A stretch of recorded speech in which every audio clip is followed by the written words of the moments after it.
Welcome to Durbania. I'm Rapthorn. I'm Durbin. And today we're doing our spoiler talk on Money Monster. There was no monster in this. That's kind of disappointing.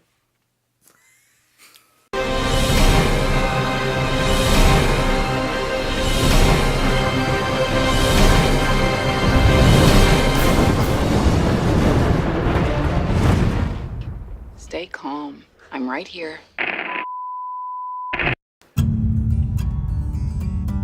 Going into the movie, I kind of had a feeling. I knew the plot. I knew what was going to happen. I mean, it was just kind of like, okay, this looks like a lot of the early 2000 John Q. You know, all these movies about some kind of corporate big guy who has all the money, has all the power, and they're taking things over just because they're trying to get their voice heard.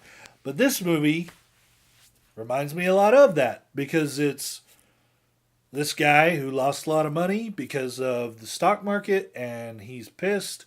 He's got a baby on the way. He's got a baby on the way and he wants answers.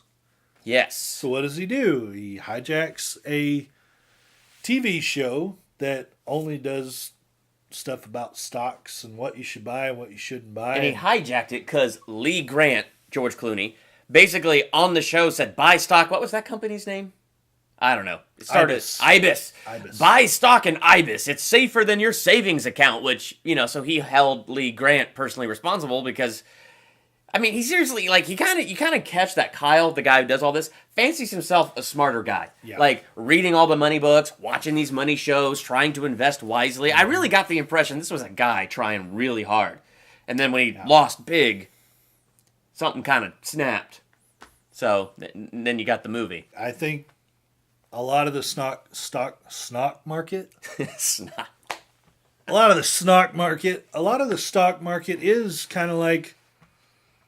Okay, where'd all that money go? Like, what? Yeah. How does that stuff happen? Because, man, money makes people super greedy. It really does.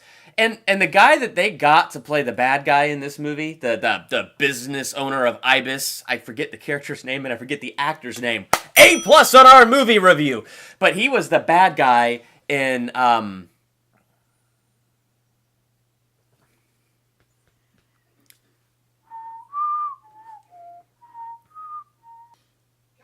John Carter!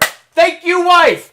John Carter. He was the bad... Did you ever watch John Carter? John Carter Goes to Mars is one of the worst movies ever made because it did not follow the books. Oh. And see, I thought the book was really strange and I enjoyed the movie.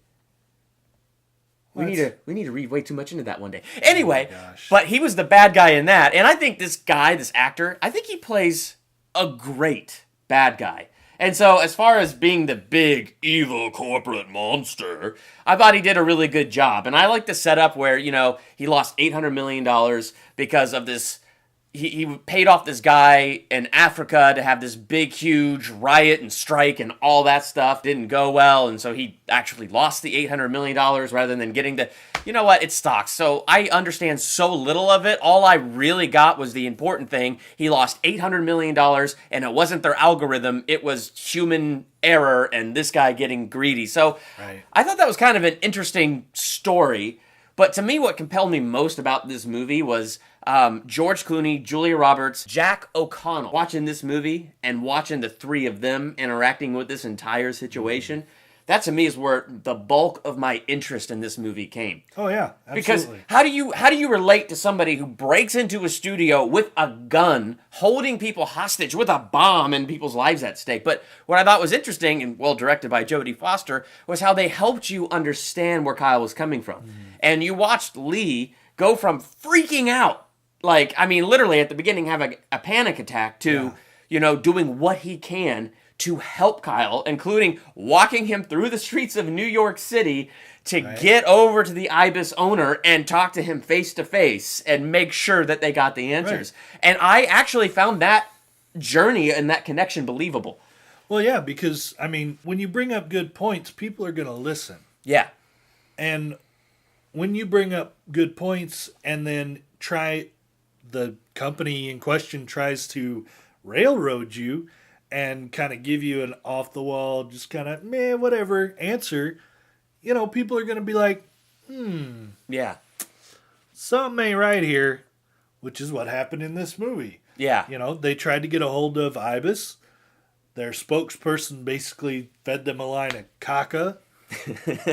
Because she didn't know either. No, but what was cool about her character, she decided to try to figure it out. Yeah, I mean, Kyle and Lee, like their interaction through this movie, it was great. I can't say there was any real one part where I was kind of like, oh, what's going to happen next? Just because, for me, it was like, okay, from the beginning of this movie, I really felt like I knew the entire story. Like, I knew what was going to happen. So, I mean, originality. Yeah, that's true. No originality in this movie, really. I mean, it's... But I will tell you, one of the things that kept the tension going for me was how the cops weren't looking to take out Kyle. Because Kyle had his thumb on a trigger, and if his thumb came off, he blew up. Yeah. So what they wanted to do was shoot George Clooney because the remote was like right here on him. And so it only would have hit his kidney. And they're like, there's an 80% chance he'll make it if we do that. It was one of the things that kind of kept me a little bit more engaged. Because you're right, yeah, it wasn't the most original thing. But there were moments like that where you see the sniper's rifle and it's right there on George Clooney. And then he moves and it's like, oh. And like, there's a couple of moments like that where I got really, really mad. So. Well, yeah, I mean, because like they said in the movie, a good bomb maker would have the receiver here at their heart, so that if they tried to shoot it out, it would be a kill shot and they would kill the hostage. So it wouldn't be an option at all. Right. But, again, we find out that the bomb's fake. It's just clay. You know what was nice about that is how this movie did have those lighter moments in there. So, like, when you find out it's clay, it's one of those funny moments. Or the moment where they brought in his girlfriend to talk to him on the phone because they're like, the girlfriend will talk sense into him. She gets on the screen. She's like, you're such a stupid idiot. You just need to put that gun to your head and off yourself right now. You're so stupid. Yeah. And it's funny because... Pull the trigger. In that moment, you're like, my whole theater was laughing because it was just like, we were whoa, too. did not see that coming. Yeah. But then immediately after that, like, you're watching Kyle contemplate shooting himself and just how much that took him down, and then how George Clooney had to actually talk him back up. In the end, I gave this movie 3.5 out of 5 stars because while sitting there in the theater, I enjoyed it. Like, I enjoyed watching Julia Roberts, George Clooney, and Jack O'Connell. I enjoyed watching their connection between the three and the tension between them. I enjoyed how that brought me into the story. I didn't go any further than that because I don't want to see it again. I'm never going to buy it or own it on Blu-ray. For me, 3.5 stars because I found it an enjoyable experience in the theater, but no rewatchability.